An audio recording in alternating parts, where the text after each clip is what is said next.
नमस्कार विद्यार्थी मित्रांनो, आज आपण 10वीच्या तिसऱ्या प्रकरणाचा दुसरा भाग पाहणार आहोत.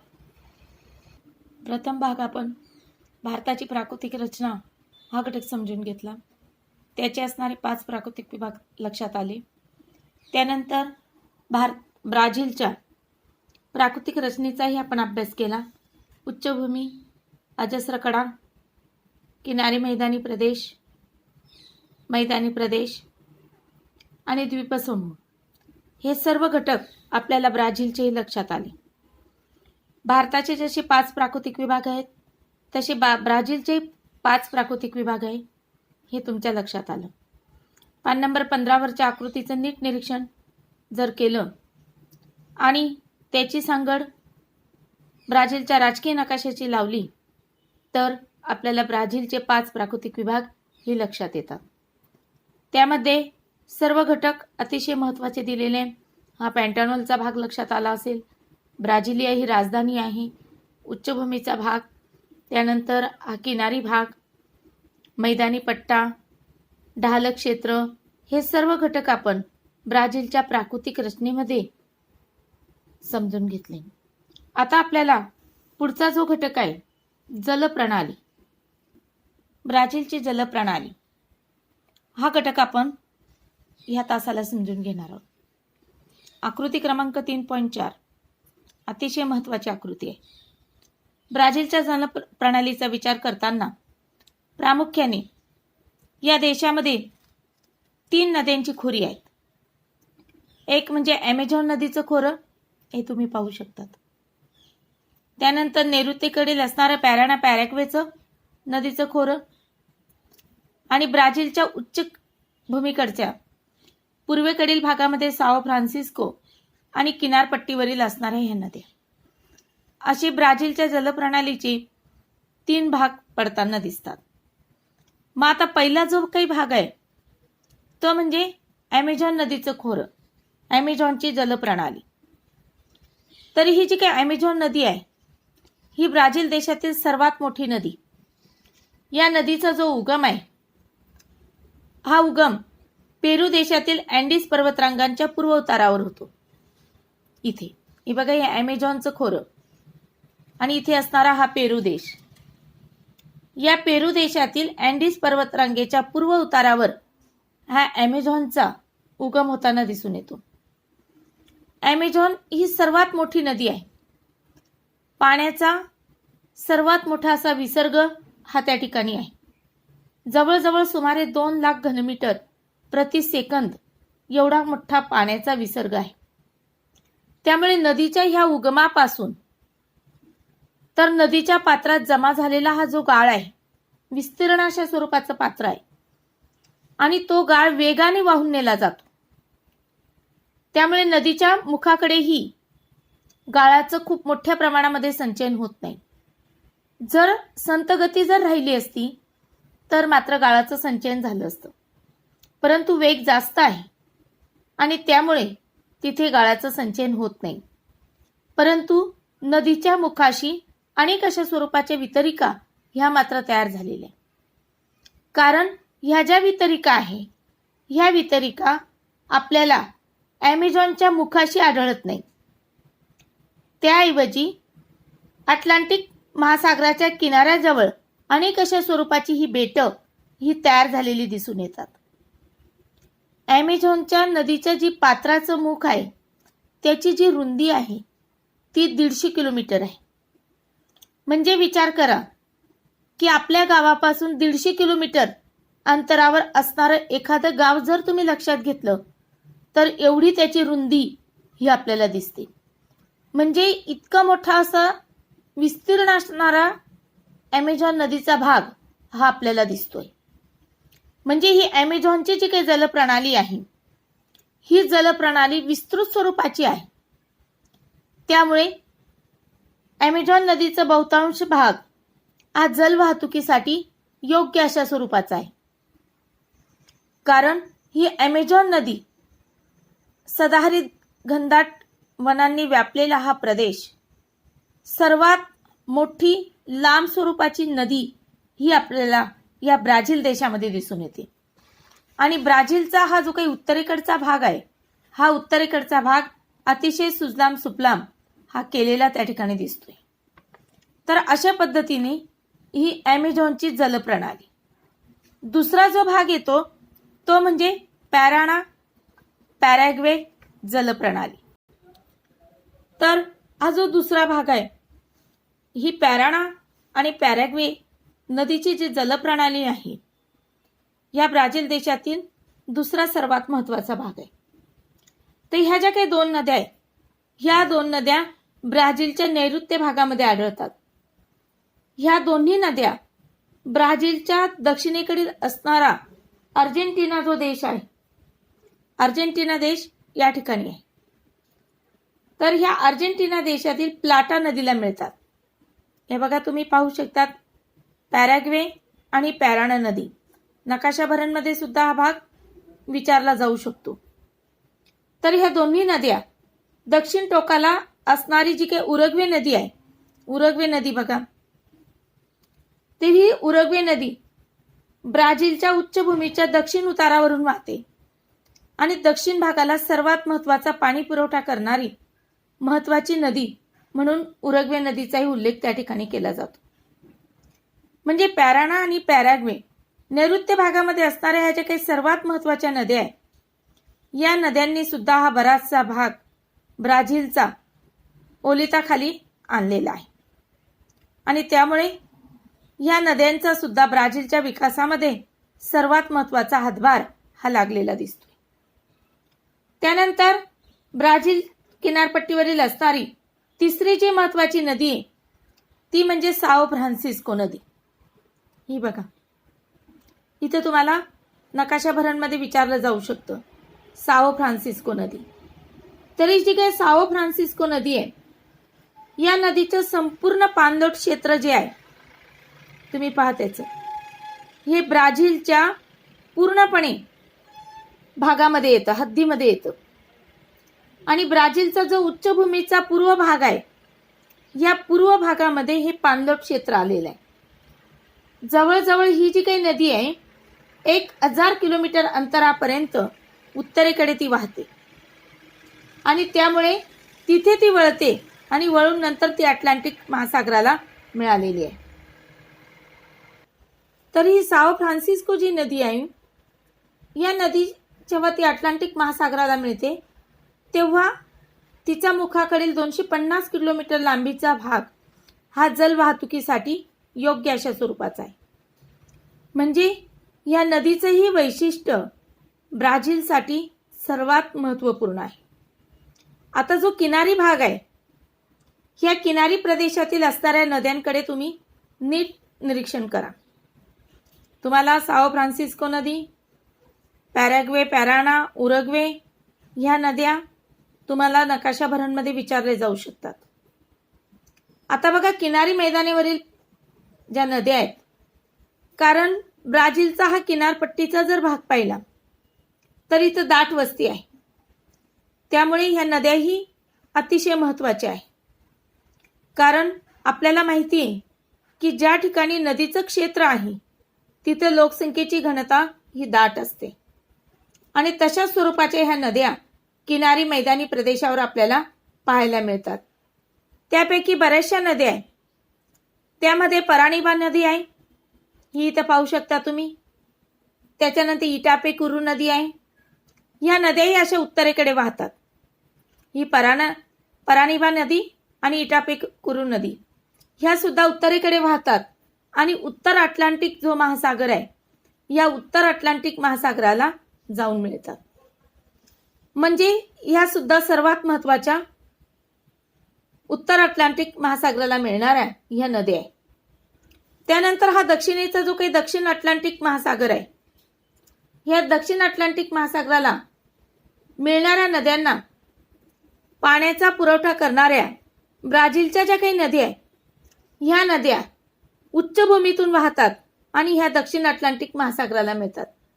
त्यामध्ये सर्वात महत्त्वाची जी काही नदी आहे, ही पाहू शकता तुम्ही, पुरागुआको नदी. तर ही जी नदी आहे, ही इथे असणारा साल्वाडोरचा जो भाग येतो, या साल्वाडोर जवळ अटलांटिक महासागराला तिथे ती मिळते. म्हणजे ह्या सर्वात महत्त्वाच्या असणाऱ्या ह्या नद्या आपल्याला दिसत आहेत. तर यावरून ब्राझीलची जलप्रणाली तुमच्या लक्षात आली असेल की ब्राझीलमध्ये सर्वात महत्त्वाचं ॲमेझॉन नदीचं खोरं आहे. विस्तीर्ण सदाहरित घनदाट अरण्यांचा प्रदेश, विषुववृत्तीय वन, ही ॲमेझॉन नदीचं खोरं हे आपल्याला पाहायला मिळते. त्यानंतर बाकीच्या काही नद्यांचंही तुम्ही नीट निरीक्षण करायचं. त्यामध्ये असा कोणकोणता भाग आहे हे लक्षात घ्यायचं. आणि नद्या कशा स्वरूपात दाखवलेल्या आहेत. पॅराग्वे नदी असेल, पॅराना नदी, उरुग्वे नदी, पुरागुआको नदी, साओ फ्रान्सिस्को नदी, परानिबा नदी, इटापेकुरू नदी, या नदीकडे नीट लक्ष केंद्रित करायचे. मग ब्राझीलची ही जलप्रणाली सर्वात महत्त्वाची जलप्रणाली म्हणून तिचा उल्लेख केला जातो. तर अशा पद्धतीने असणारी ही ब्राझीलची जलप्रणाली आपल्याला लक्षात आली. पान नंबर 20 वरची हा जो नकाशा आहे याच्याशी नीट मैत्री करा, नीट निरीक्षण करा आणि सहज रीतीने हा घटकही तुमच्या लक्षात येईल. आता जो काही दुसरा घटक आहे तो म्हणजे पान नंबर 21 वरचा भारत जलप्रणाली. तर बघा, हा भारताचा नकाशा इथे दिलेला आहे. सर्वात महत्त्वाचा हा नकाशा आहे. या नकाशाचं नीट निरीक्षण करायचं आहे. त्यामध्ये अशी कोणकोणत्या घटकांची माहिती दिलेली आहे, सर्व नद्या ह्या कशा स्वरूपात दाखवलेल्या आहे, नकाशा भरणसाठी असणारा सर्वात महत्त्वाचा हा भारताचा नकाशा आहे हे लक्षात घ्यायचे. भारतातील ह्या ज्या काही नद्या आहेत या नद्यांचं वर्गीकरण 2 गटामध्ये करण्यात आलेली. हिमालयातील नद्या आणि द्वीपकल्पीय पठारावरील असणाऱ्या नद्या. आता भारताचा हा प्रथम भाग आपण पाहिलेला होता, हिमालय पर्वत. तर या हिमालय पर्वताची रांग ही कशा पद्धतीने म्यानमारपर्यंत पसरलेली आहे हे तुमच्या लक्षात आलं. मग हिमालयातील ज्या काही नद्या आहेत या नद्या, प्रमुख नद्या, या विविध अशा हिमनद्यातून उगम पावतात. त्यामुळे उन्हाळ्यात सुद्धा त्यांना खूप मोठ्याशा प्रमाणामध्ये विसर्ग होतो. पावसाळ्यात त्यांना पूर येतो आणि उन्हाळ्यात बर्फ वितळल्यामुळे सुद्धा या नद्यांना पूर असतो. त्यामुळे हिमालयात उगम पावणाऱ्या ह्या ज्या नद्या आहेत ह्या बारमाही वाहणाऱ्या नद्या आहेत. या नद्या प्रामुख्याने सर्वात महत्त्वाच्या आहेत, कारण हिमालयात उगम पावणाऱ्या ह्या नद्याचे एक वेगळं असं स्थान भारताला मिळालेलं आहे. हिमालयातील ह्या ज्या नद्या आहेत या नद्यांनी भारताच्या आर्थिक विकासामध्ये खूप मोठ्या प्रमाणामध्ये भरभराट घातलेली आहे. तर या गटामध्ये प्रामुख्याने सिंधू व तिच्या उपनद्या, तिच्या ज्या उपनद्या आहेत त्या तुम्ही इथं पाहू शकता. झेलम, चिनाब, रावी, बियास, सतलज, ह्या सर्व सिंधूच्या नद्या आहेत, उपनद्या. हा एक गट पडतो. हा एवढा मोठा असा संपूर्ण सिंधूचा गट आहे. त्यानंतर दुसरा जो काही गट येतो तो म्हणजे गंगा नदी. आणि गंगा नदी, ह्या गंगा नदीचं संपूर्ण पाणलोट क्षेत्र हे आपल्याला मैदानी पट्ट्यामध्ये दिसते. पहा तुम्ही एवढं सर्व. असे हे 2 भाग त्या ठिकाणी पडलेले. म्हणून हिमालयात उगम पावणाऱ्या ह्या ज्या काही 2 नद्या आणि त्यांच्या उपनद्या ह्या सर्वात महत्त्वाच्या आहेत, हे लक्षात घ्यायचं.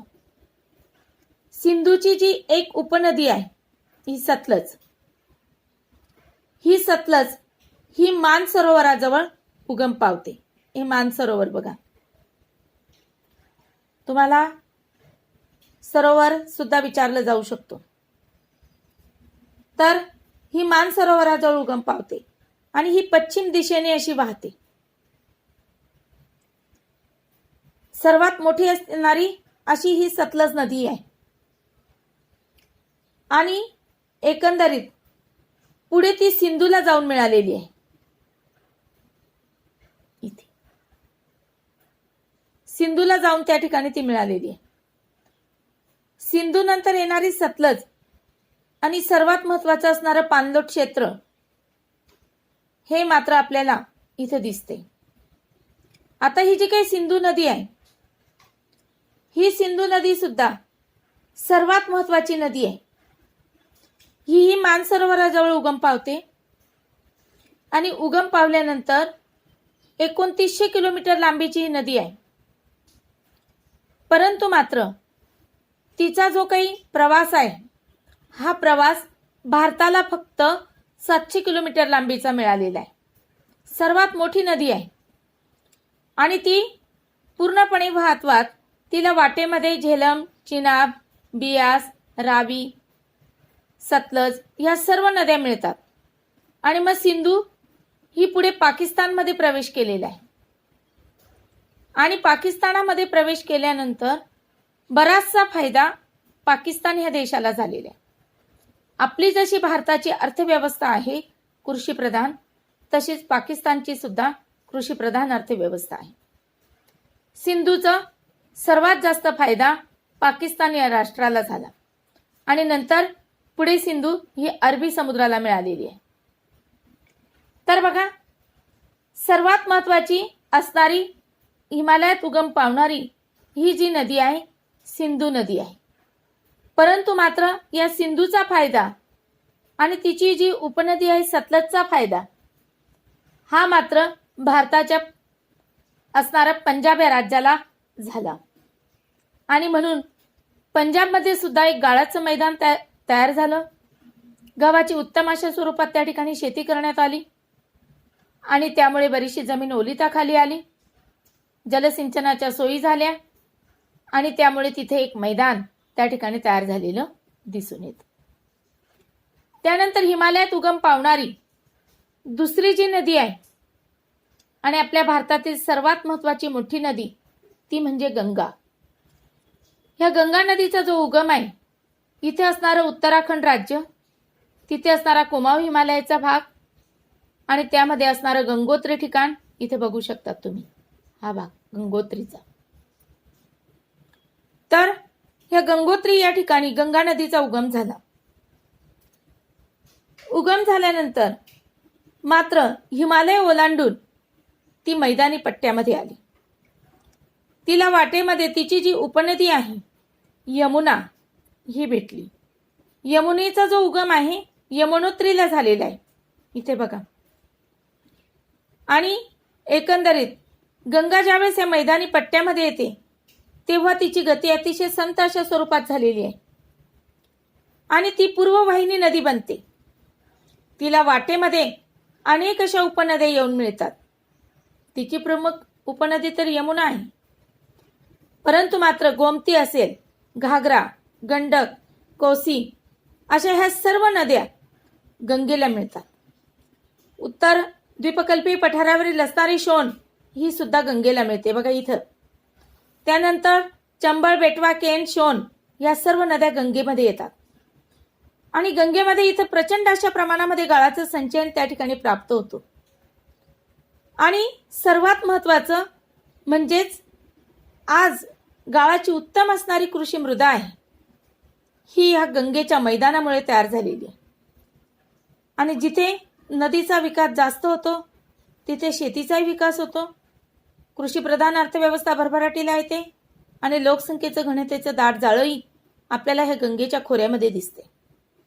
म्हणून भारताचा जो दुसरा प्राकृतिक विभाग आहे आणि तो म्हणजे उत्तर भारतीय मैदानी प्रदेश, तर हा उत्तर भारतीय मैदानी प्रदेशाचा फायदा जर कसला झाला असेल तर तो गंगेचा आहे, हे लक्षात ठेवा. तर अशी ही गंगा नदी सर्वात महत्वाची नदी म्हणून हिचा उल्लेख त्या ठिकाणी केला जातो. तर बघा, आणखी तिसरी जी उपनदी आहे गंगेची तीही सर्वात महत्वाची आणि ती म्हणजे ब्रह्मपुत्रा. ब्रह्मपुत्रेचा जो उगम आहे हा सुद्धा हिमालयामध्ये झालेला आहे. आणि एकंदरीत ज्यावेळेस इथे ब्रह्मपुत्रेचा उगम झाला आणि ती वाहत वाहत पुढे आली. ती सांगपो या नावाने ओळखली गेली. हिमालयामध्ये वाहते तेव्हा, आणि जेव्हा हिमालय ओलांडते ती पुढे तिचा प्रवाह पूर्णपणे असा पूर्वेकडे येतो. आधी अरुणाचल प्रदेशामध्ये ती आली तर दिहँग ह्या नावाने ओळखली गेली. तिची उपनदी सुबनसिरी आहे. आणि इथं असणारा आसाम राज्य, तर ह्या आसाम राज्यामध्ये ती ब्रह्मपुत्रा या नावाने ओळखली जाते. आणि मग अशी ही ब्रह्मपुत्रा ही मात्र पुढे जाते आणि पुढे गेल्यानंतर गंगेमध्ये विलीन होते. आता ही ब्रह्मपुत्रा ही नदी आहे. ही नदी सुद्धा पुरासाठी प्रसिद्ध आहे. जीवितहानी वित्तहानी या ब्रह्मपुत्रे नदीमुळे खूप मोठ्या प्रमाणामध्ये होते. आणि सर्वात महत्त्वाची मोठी नदी आणि महापुराने थैमान घालणारी अशी नदी म्हणून तिचा उल्लेख केला जातो. कारण ज्यावेळेस बघा ही ब्रह्मपुत्रा नदी बांगलादेशामध्ये गंगेला मिळते तेव्हा गंगेमध्ये खूप मोठ्या प्रमाणामध्ये गाळाचं संचयन त्या ठिकाणी प्राप्त होतं. आणि गाळाचं संचयन त्या ठिकाणी प्राप्त झाल्यानंतर पाणी आणि अवसाद म्हणजे गाळ यांचा खूप मोठ्या अशा प्रमाणामध्ये विसर्ग होतो. आणि विसर्ग झाल्यानंतर त्याची एक वितरिका तयार झालेली गंगेची, आणि तिचं नाव आहे हुगळी. कारण गाळामुळे पाणी हे पुढे जाऊ शकत नाही आणि त्यामुळे मात्र ते आपलं पात्र बदलतं पाणी, आणि त्याला वितरिका असं म्हणतात. तर अशी ही वितरिका हुगळी ही त्या ठिकाणी तयार झालेली दिसून येते. पुढे गंगा ही मात्र जाते आणि जात असताना एवढं संपूर्ण नद्यांचे एकत्रित पाणी घेऊन ती बंगालच्या उपसागराला मिळते. परंतु मात्र ज्यावेळेस ती तिथे मिळते तेव्हा तिथे मोठा असा त्रिभुज प्रदेश त्या ठिकाणी निर्माण होतो. आणि हा जगातील सर्वात मोठा असा त्रिभुज प्रदेश आहे आणि तो म्हणजे सुंदरबन. हे लक्षात घ्या. हा भाग इथे दाखवण्यात आले, सुंदरबन. मग अशा पद्धतीने हिमालयात उगम पावणाऱ्या ह्या नद्या, या नद्यांनी भारताचा बराचसा भाग, विस्तीर्ण स्वरूपाचा भाग हा व्यापलेला आपल्याला दिसून आलाय. तर अशा पद्धतीने हिमालयात उगम पावणाऱ्या ह्या नद्यांचं वैशिष्ट्य आणि त्याचं वर्गीकरण आपल्याला लक्षात आलं. सर्वात महत्त्वाचा भाग आहे सविस्तर उत्तरे लिहामध्ये हिमालयातील नद्यांचं वर्गीकरण हा घटक तुम्हाला विचारला जाऊ शकतो. आता ह्या जलप्रणालीमध्ये भारताचा दुसरा जो घटक आहे तो म्हणजे द्वीपकल्पीय पठारावरील नद्या. परंतु ह्या द्वीपकल्पीय पठारावरील प्रदेशाचं वर्गीकरण दोन गटामध्ये करण्यात आलेले. एक म्हणजे अरबी समुद्राला मिळणाऱ्या नद्या आणि दुसरा आहे बंगालच्या उपसागराला मिळणाऱ्या नद्या. तर अरबी समुद्राला मिळणाऱ्या नद्या या पश्चिम वाहिनी नद्या आहेत आणि बंगालच्या उपसागराला मिळणाऱ्या नद्या ह्या पूर्व वाहिनी नद्या आहेत. हे लक्षात घ्यायचं. आता ही जी काही पश्चिम वाहिनी नद्या आहेत यामध्ये हा पश्चिम भाग म्हणजेच असणारा पश्चिम घाट हा महत्वाचा आहे. हे लक्षात घ्यायचे. तर बघा या नद्यांचा असणारा जो विसर्ग आहे हा विसर्ग सर्वात महत्वाचा म्हणजे पावसावर अवलंबून आहे. त्यामुळे ह्या नद्यांच्या खोऱ्यामध्ये पुराच्या आपत्तीचा धोका हा त्या ठिकाणी नसतो. हंगामी स्वरूपाच्या आहेत. या नद्यांची लांबी ही कमी असते परंतु वेग मात्र जास्त असतो. त्यामध्ये सर्वात महत्त्वाचं केरळ हे जे राज्य आहे, केरळ, त्यानंतर कर्नाटक आणि आपलं महाराष्ट्र, या नद्यांचे गुणधर्म जवळजवळ सारख्याच स्वरूपाचे आहे. इकडे हे गुजरात राज्य आहे. तर ह्या गुजरात राज्यामधील खंबातच्या आखातामध्ये येऊन मिळणाऱ्या एक नद्यांचा गट तयार झालेला आहे. हे खंबातचा आखात. खंबातचा आखात तुम्हाला विचारलं जाऊ शकतं परीक्षेला. स्थान नीट बघायचं आहे मग तुमच्या लक्षात येईल. तर बघा खंबातच्या आखातामध्ये जो एक गट मिळतो त्यामध्ये तापी, नर्मदा, मही, साबरमती ह्या नद्यांचा समावेश आहे. आता नर्मदा आणि तापी ह्या नद्या खचदरीमुळे विलग झालेल्या आहे. हे तुमच्या लक्षात आलं असेल. तर बघा आणि मही आणि साबरमती ह्या मात्र द्वीपकल्पीय पठाराच्या उत्तर भागावरील असणाऱ्या सर्वात महत्वाच्या नद्या. तापी नर्मदा ही खचदरीतून वाहते आणि मही नदी ईशान्य आणि नैऋत्य दिशेने वाहते. त्यानंतर अरवली पर्वताच्या दक्षिण भागामध्ये असणारी ही साबरमती नदी आहे. ही मात्र उत्तर दक्षिण अशी वाहते, उत्तर दक्षिण वाहते. आणि मग अरवली पर्वताच्या पश्चिम उतारावर पावणारी दुसरी एक नदी येते, ती लुनी नदी आहे. आणि ह्या सर्व नद्या मात्र कच्छचे जे आखात आहे त्याला कच्छचे रण म्हणतात इथे. तर ह्या कच्छच्या रणामध्ये त्या ठिकाणी ते मिळतात. म्हणजेच एकंदरीत लक्षात घ्या की पश्चिम घाट आणि अरबी समुद्र या दरम्यान वाहणाऱ्या नद्यांची लांबी ही कमी असते, परंतु प्रवेग हा जास्त असतो, हे लक्षात घ्या. एकंदरीत हा जो काही भाग आहे पश्चिम वाहिनी नद्यांचा, हा सर्वात महत्वाचा घटक आहे. याचाही फायदा या द्वीपकल्पीय पठाराला झालेला आहे. दुसरा जो घटक येतो तो म्हणजे बंगालच्या उपसागराला मिळणाऱ्या नद्या. तर हा बंगालच्या उपसागराला मिळणाऱ्या नद्यांचं एक वैशिष्ट्य असं आहे की पाणलोट क्षेत्राचा बराचसा भाग आहे. जसं आपण हिमालयात उगम पावणारी गंगा पाहिली, तसंच इथे असणारी ही महानदी आहे. त्यानंतर असणारी गोदावरी आहे, कृष्णा आहे, त्यानंतर कावेरी आहे दक्षिण वाहिनी नदी. तर एकंदरीत ह्या सर्वात महत्वाच्या नद्या आहेत. आणि ह्या तिन्ही नद्यांचा उगम पश्चिम घाटाच्या पूर्व उतारावर झालेला आहे. बघा, गोदावरी, त्यानंतर कृष्णा, इथे असणारी कावेरी. आता सर्वात महत्वाची ही गोदावरी नदी.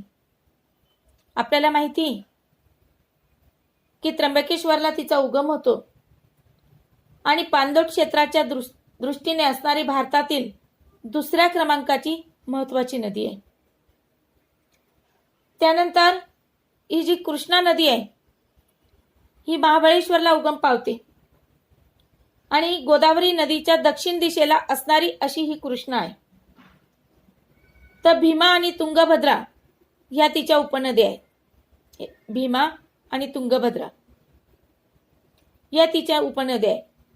कृष्णा खोरे प्रकल्प आज नावाजलेला प्रकल्प आहे, त्यामुळे बरीचशी जमीन ओलिताखाली आली. तिचं पाणीही बरचसा वळवण्याचा प्रयत्न केला आणि त्याचा फायदा हा मात्र आपल्या भारत देशाला झालेला आहे.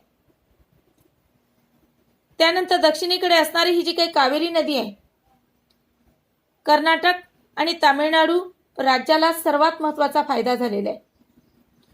कारण या कावेरी नदीचं असं एक वैशिष्ट्य आहे की ही जी नदी आहे ही दक्षिण भागासाठी असणारी सर्वात महत्वाची नदी, जलसिंचनासाठी प्रसिद्ध.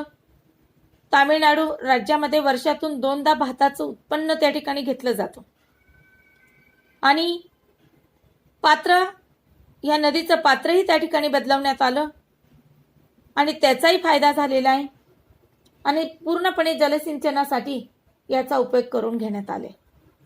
तर अशा पद्धतीने बंगालच्या उपसागराला मिळणाऱ्या नद्या, या नद्यांनी ज्यावेळेस ते बंगालच्या उपसागराला मिळतात तेव्हा आपल्या मुखाशी त्रिभुज प्रदेशाची निर्मिती केलेली आहे.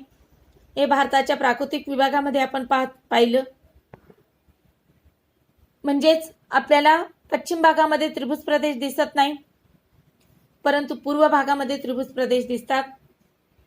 तर अशा पद्धतीने ब्राझील आणि भारत यांची जलप्रणाली इथे आपण समजून घेतली. धन्यवाद.